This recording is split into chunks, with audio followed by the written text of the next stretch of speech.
Next है जी collecting as a hobby. अब जरा सोच लें, कलेक्टिंग से कुछ भी हो सकता है। कुछ लोग पेन कलेक्ट करते हैं, कुछ लोग माचिस की डब्बी कलेक्ट करते हैं, कुछ लोग लाइटर कलेक्ट करते हैं, कुछ लोग स्टैम्प्स कलेक्ट करते हैं, कुछ लोग पैसा कलेक्ट करते हैं, वो भी हॉबी है। यह करेंसी नोट्स भी कुछ लोग कलेक्ट करते हैं। मेरे पास भी काफ़ी कंट्रीज़ के करेंसी नोट्स हैं, फुल डिनोमिनेशन। फुल डिनोमिनेशन का मतलब है सारे जितने भी वो हैं नोट्स सबके साथ, पाकिस्तानी, इंडियन, पाकिस्तानी तो हैं बैंक में, इंडियन, उसके बाद डॉलर्स में भी हैं, चाइनीज़ करेंसी है, बांग्लादेशी करेंसी है, अफगानी करेंसी है, लाइक दैट। सो हाँ, पाउंड्स नहीं है अभी आ जाएंगे। कलेक्टिंग एज अ हॉबी, यहां तक समझ आ गया, टॉपिक हमें समझ आ गया। अब हम चलते हैं क्वेश्चंस पे। Questions 14 to 21, one word only, और यहां पे भी ब्लैंक्स है। किस्मत अच्छी हो तो ऐसा टेस्ट भी आ जाता है कि जिसमें ब्लैंक्स ज्यादा हैं, तो मतलब आप आसानी से उसको कर सकते हैं। अच्छा जी, अब जरा देखिएगा, क्वेश्चन नंबर 14 है, the writer mentions collecting dash as an example. अब कलेक्टिंग डैश का मतलब है किसी चीज को कलेक्ट करना, और राइटर मेंशंस यानी राइटर मेंशन करेगा कलेक्टिंग डैश, डैश की जगह पे आएगा collecting something. For example collecting stamps, collecting coins. आगे वो क्या बोल रहा है असल में आपको आगे समझ आएगी। As an example of collecting in order to make money. अब कौन सी चीज की वो एग्जाम्पल देता है कि लोग उसको कलेक्ट करते हैं पैसा कमाने के लिए। लेट्स गो बैक और इसको स्टार्ट करें। पहले पैराग्राफ पे अगर कोई आइडिया मिल गया तो ठीक है, वरना सेकंड पे आ जाए। आंसर्स बोला है ऑर्डर में होंगे, बल्कि सेकंड पे ही आ जाए।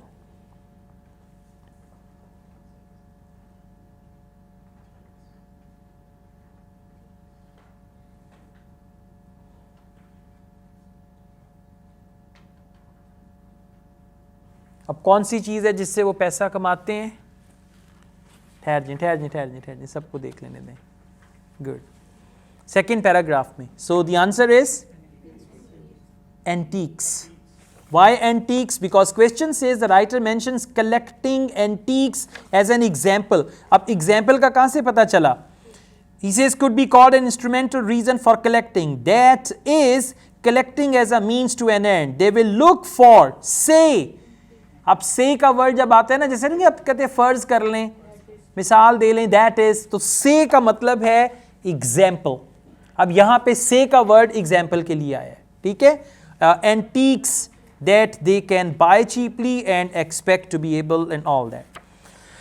Okay, so answer is antiques. और जब आपने पैसेज से वर्ड लिखना है, स्पेलिंग भी वही होने चाहिए, सिंगुलर प्लूरल का ख्याल रखना है।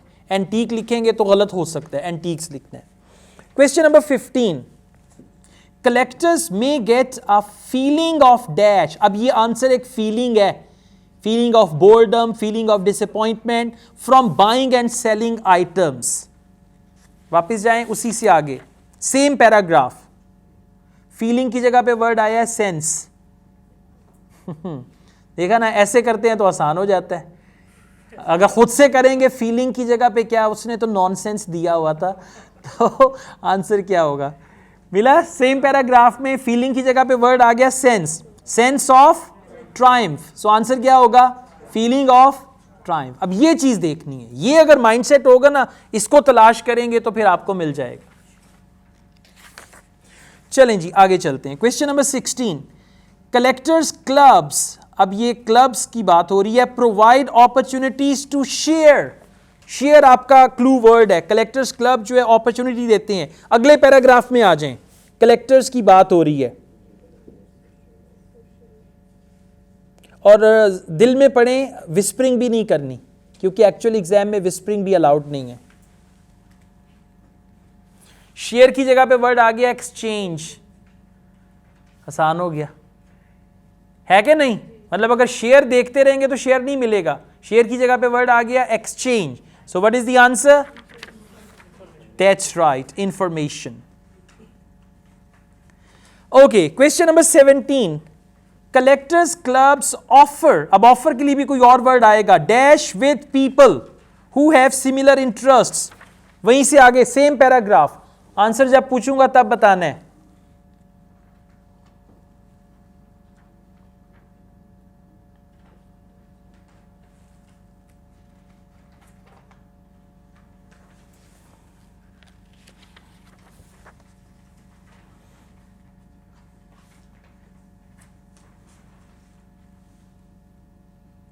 collectors clubs offer dash with people who have similar interest. Similar interest को बोलेंगे like minded people. So contact with like minded people. Clear? Contact will be the answer. अच्छा जी, let's go on. Next question number 18. Collecting sometimes involves a lifelong dash for a special item. Lifelong and special item. इस पे जरा focus करें. Very next paragraph.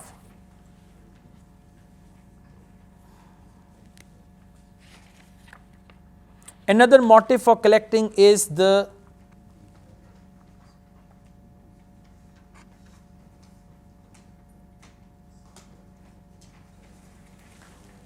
Answer पहले आ गया और आगे जाके बताया है some may spend their whole lives in a hunt for this. अब देखें दिस वापस कहां पे जा रहा है, ये कमाल है, इसको कहते हैं रेफरेंसिंग. देखिए जरा दिस वापस कहां पे जा रहा है, हाँ डिजायर पे जा रहा है. ठीक हो गया ना. अब ये चीज है, इसको कहते हैं रेफरेंसिंग. ये लिसनिंग में भी है, ये रीडिंग में भी है. वैसे इसके दो आंसर्स हैं, डिजायर भी ठीक है आंसर और आप हंट भी लिख सकते हैं. ठीक है, देखिए ना, लॉन्ग लाइफ लॉन्ग हंट और लाइफ लॉन्ग डिजायर. अच्छा जी, नेक्स्ट आ जाए क्वेश्चन नंबर 19 पे. Searching for something particular may prevent people from feeling their life is completely something. Just go on. Same paragraph जहां पे आपको हंट का वर्ड मिला है उससे आगे पढ़ें. Psychologically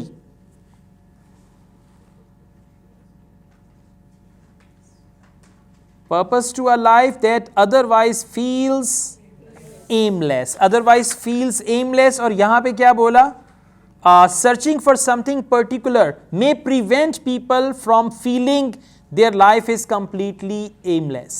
Right? Prevent people, और यहाँ पे उसने जो word use किया है that is purpose to a life that otherwise feels is aimless. Question number 20 पे आ जाएं. Stamp collecting may be dash because it provides facts about different countries. May be. Stamp collecting may be.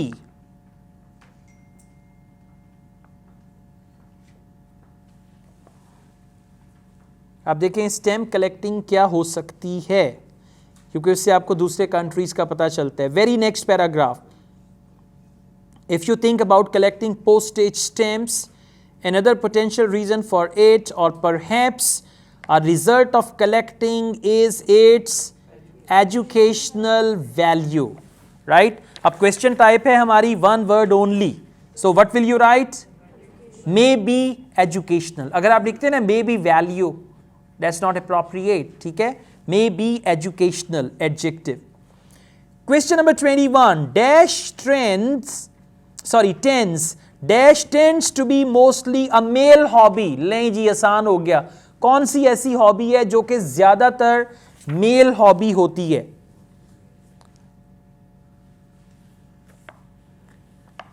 तलाश करें word. Boys, main.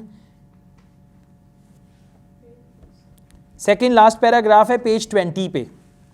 In the past and nowadays too, दो to a lesser extent a popular form of collecting particularly among boys and men was train spotting. ठीक है, तो mail की जगह पे आ गया बॉयज एंड मेन, और hobby की जगह पे क्या आ जाएगा, ट्रेन स्पॉटिंग. पता है ये क्या हॉबी है? ट्रेन को स्पॉट करना, कौन सी ट्रेन जा रही है, क्या होगा, it's something like that. Okay, so that's it.